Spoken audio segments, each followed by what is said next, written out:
Hello and welcome to the cornfields of Southwest Indiana. I live in Evansville, Indiana. I affectionately call it the cornfields. We are a moderate to small city, and we grow a lot of corn in Indiana. That's why I do that. But I decided it was about time to have a little talk with everyone and discuss a few things with you. I have a little script here to read to you. And if you notice I sound a little bit nervous or anxious, that's because I am. And if I don't put the right tones and inflections and emotion into this, it's because I'm reading it. So let's start this like this. Hello, hello everyone, my family, my friends, my loved ones. I know this video is different. You won't believe, as I just said, the anxiety I'm feeling at this moment of recording. I'm going to call this video When Depression Casts Its Shadow, Painting Your Way Back to the Light. By the way, I should have said I'm at Burdett Park right now. I hope you hear the birds. They sound beautiful. Okay, let's start this way. I know that you've seen me struggle with the darkness of deep depression, along with the debilitating self-doubt that comes with it. But maybe you're wondering why I, Todd, with only one D, decided to write my blog, Writing Beautiful Light, also sharing its posts on Facebook, and openly share everything about my life on Facebook. The truth is, staying silent felt like a betrayal, both of myself and anyone else who might feel a sliver of recognition in my words. Depression often feels incredibly isolating, not only to me, but to millions of people who suffer with depression. And it feels like you're the only one trapped in this darkness. Hiding my struggles only perpetuated this isolation. So, we're going to talk about this more in a minute. Writing became a lifeline. It helped me make sense of the mess in my head, and it was pretty messy, still is, to acknowledge both the darkness and those stubborn glimmers of hope that I call slivers of light.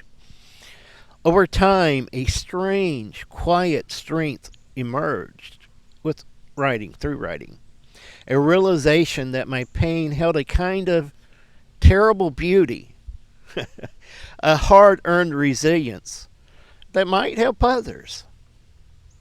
About my blog, Writing Beautiful Light, well, it isn't about me.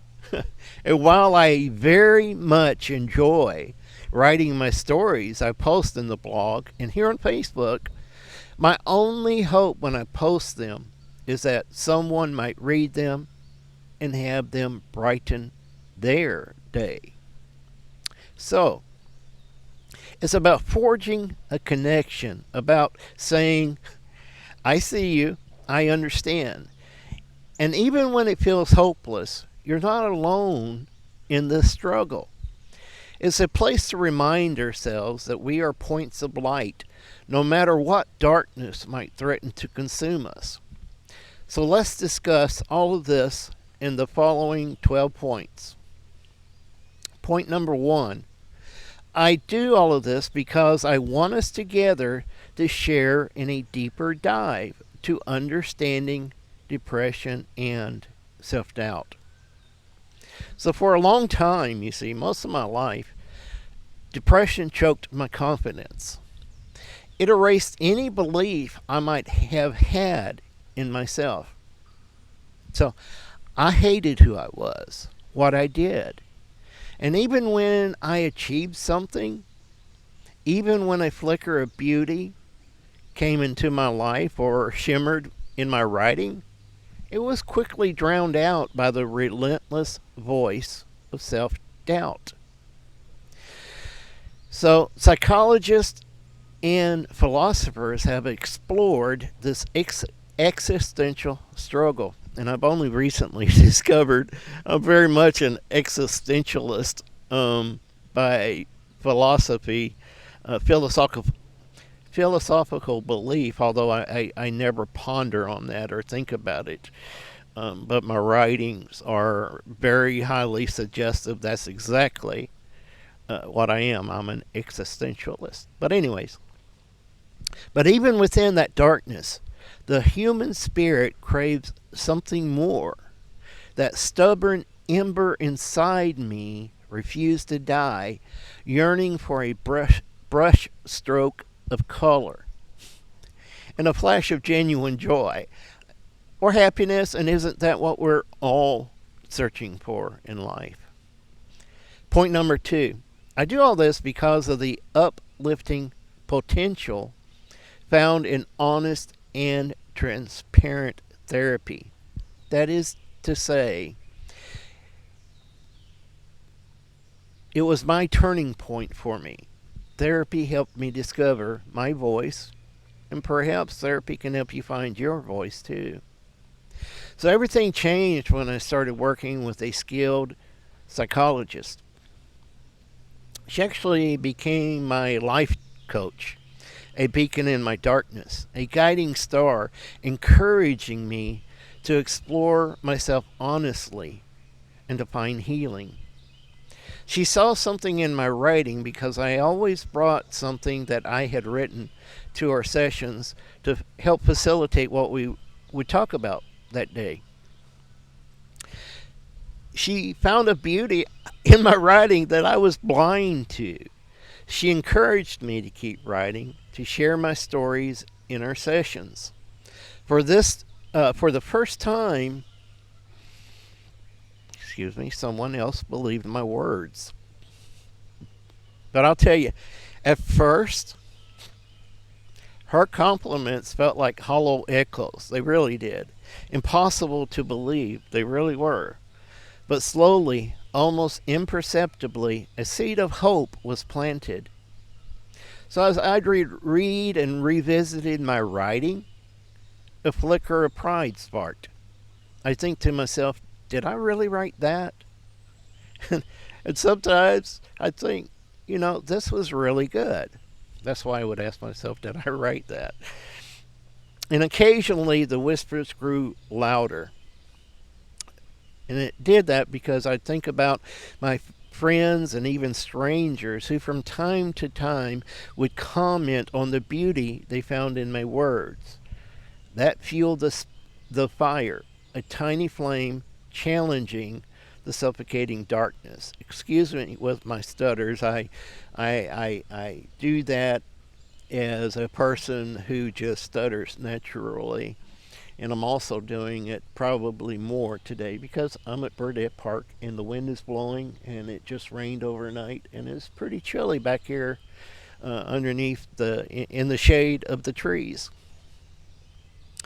Point 3, I do all this because I want you to know the power of words and self-exploration. So writing became my landline in that desolate landscape I was living in, and still do from time to time when I choose to go there. It was a desperate outpouring, a raw excavation of my soul, and boy, I had to dig deep.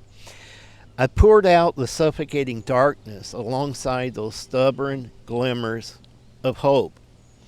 And in laying my soul bare to the page, something unexpected happened. Colors began to bleed through the ink. Not always vibrant or joyous colors, but colors nonetheless, breaking the monotone grip of depression. Psychologists call this kind of work that's raw and unvarnished and honest an exploration of shadow work. It's acknowledging the full spectrum of our experiences, even the parts we deem unacceptable. That's what shadow work is. The parts of your life that you rarely, if ever, expose to the real world. So it was in facing my demons, in wrestling with the weight of my depression, that I found a strange beauty, a complex tapestry woven from both suffering and resilience. So, point 4, I do all this because I want you to use words as tools of transformation in the struggle and find the struggle for meaning. That could have been worded better. Maybe to struggle in order to find meaning in your life. My writing became a space to transmute pain into something tangible. I had to actually look at it. And it gave shape to that vast, amorphous landscape of my inner struggle, revealing unexpected colors hidden within the shadows. This process, fueled by writing, allowed me to finally understand my own story, to feel seen even when I felt invisible to the world. And this struggle between darkness and light, the aching desire to be truly understood, to find meaning in my pain, well, it's a universal human experience because we all crave moments that prove our inherent worth, that assure us we aren't broken simply because we experience depression. We're not broken. We can have feelings and struggle with depression. But know this, that doesn't mean you're broken. And it sure as hell meant I wasn't broken. Although there were lots of times I thought that I was. Point 5, I do all this because my blog, Writing Beautiful Light, isn't about me. It's about you and wanting you to find your light. That's why I started this blog, Writing Beautiful Light. Like I said, it isn't about me, it's about you, the reader. It's a space to acknowledge the darkness with unflinching honesty. The search for your own brushstrokes of color, and to realize that even in your darkest moments, we are still points of light. Point number 6. I do all this because you need to know you are more than your depression. Now, this blog isn't about fixing depression. It's about sharing stories of both the darkness and those unexpected flickers of light. It's a place to remind you that you are more than your depression, as we just said. More than the heavy weight on your shoulders. And I know it's a heavy burden and weight. It's a place to see that beauty can exist alongside our pain, that hope can persist even in the darkest moments. And it really, truly can. Point 7, I do all this because we can see ourselves as a community. I want this to be a community, a place where we connect, share our stories, and know that none of us are alone. Maybe my words resonate, or maybe they become a catalyst for you to find beauty in your own struggles. Maybe a phrase I write sparks something inside you, a reminder that even in darkness, your own point of light remains. Point 8, I do all this as a call to action. So if you're struggling, and many of you are, I know that, I hear you, please reach out. Talk to a trusted friend. You can always call me at 812-316-5192. That's 812-316-5192. You can call a family member. call your therapist. Or you can call the Suicide in Crisis Lifeline. And I say this compassionately with all the love I have, having been there myself. You can call the Suicide in Crisis Lifeline at 988. 3 simple numbers, easy to dial, 988. As just said, we're a community, and you are not destined to carry this burden alone. And if writing resonates with you, consider giving it a try. Let your words flow unfiltered and raw. Explore the unexpected colors you might find lurking within your own depths. Share them with someone you trust, or share them here in this space of writingbeautifullight.com if you feel comfortable. Point 9, I do all this to share with you a promise of hope and a message of love. My wish is to leave you feeling lighter, a flicker of hope reignited within. But it goes deeper than just hope. You, the reader, are so important to me. I might not know you personally, but I see your light. Even if it's hidden behind the shadows right now.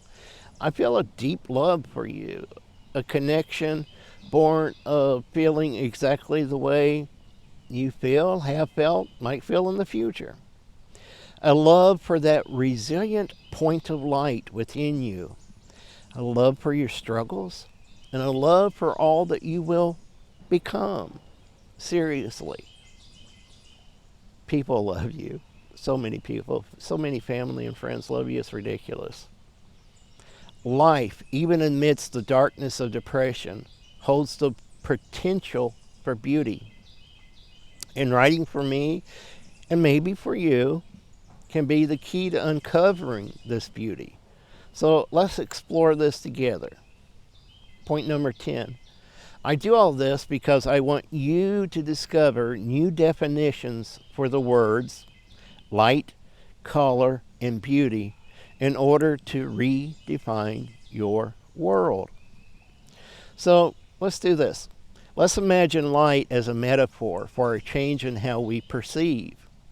Think of how, even on a cloudy day, the sun still exists behind that grayness. That's like our inner light. Sometimes it's blocked from our view, but the potential for brightness always remains. Our inner light is that spark of spirit, that resilient core that refuses to be extinguished by depression. Now, let's think about color. Let's think about color as the way we experience the world. So when depression casts its shadow, the world might feel devoid of color, flat and monotonous. You don't want to enjoy it. But colors still exist out there.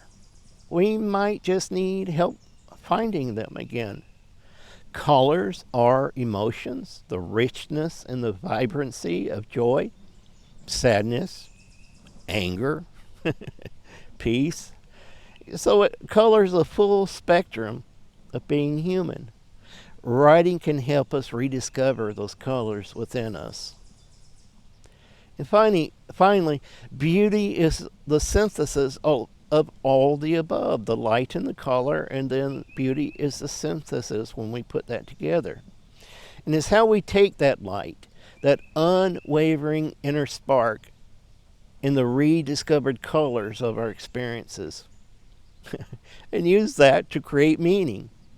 It's how we learn to find happiness, moments of contentment, and a sense of self-worth, even when depression persists.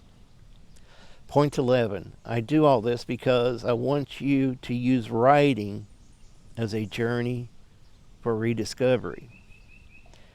This journey, seeing the world differently, finding happiness amid hardships, is absolutely possible. I promise you. Writing can be the tool that facilitates this transformation. It gives our inner struggles, both shadow and light, a tangible form. As we pour our hearts into the page, we began to see the unexpected beauty woven within even the darkest threads of our life. Writing becomes a way to illuminate the dark corners of our minds, to understand ourselves more fully. It allows us to find new perspectives, to shift from our self condemnation to a gentler curiosity of life. When we approach our writing, our lived experiences with both honesty and this is key, compassion for yourself, give yourself compassion. You deserve compassion. I don't care who you are, you deserve compassion. Those colors start to seep back into your world view. Point number 12, final point. I do all this because I need you to know you are a point of light. So remember, you carry within you an undeniable beauty, a resilient light that depression cannot fully extinguish. Let me say that again. Remember, you carry within you an undeniable beauty, a resilient light that depression cannot fully extinguish. You are a point of light, even if that light flickers just a little right now. Hold on to that truth with every fiber of your being. Let this blog and these posts I put on Facebook, these words be a reminder. You are not alone. I believe in you, in your ability to find your very own vibrant colors, to create a life where moments of beauty shine through that darkness. Let's discover those colors together, painting a path towards healing and a brighter, more beautiful tomorrow. And actually, I've enjoyed this dive at Burdett Park. It's already in recording this warmed up a little bit. I've taken 23 minutes up of your time. It has warmed up a little bit. And I just hope you have a wonderful, beautiful, bright, shining, point of light kind of day.